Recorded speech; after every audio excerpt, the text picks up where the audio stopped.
চ্যাং মাছকে সাধারণত তেলটাকি মাছও বলা হয়ে থাকে। এদের মাথার গঠন অনেকটা সাপের মাথার মতন হয়ে থাকে, যে কারণে এদেরকে স্নেক হেড ফিশও বলা হয়ে থাকে। এদের দেহ লম্বাটে এবং কম বেশি নালাকৃতি হয়।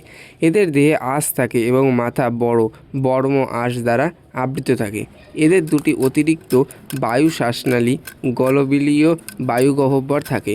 এদের অঙ্গের সাহায্যে এরা জল ছাড়াও অনেকক্ষণ বাতাস থেকে সরাসরি অক্সিজেন নিতে পারে, তাই এদের জিওল মাছ বলা হয়। টাকি বা শোল মাছের তুলনায় চ্যাং তেলটাকি মাছের আকার সাধারণত ছোট হয়। এরা স্বাদু পানীয় মাছ, সাধারণত নদী, খাল, বিল, পুকুরতে এদের পাওয়া যায়।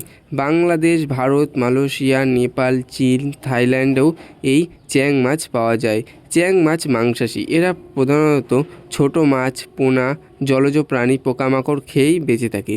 চ্যাং মাছকে একটি পুষ্টিকর ও ঔষধি গণসম্পন্ন মাছ হিসেবে গণ্য করা হয়েছে।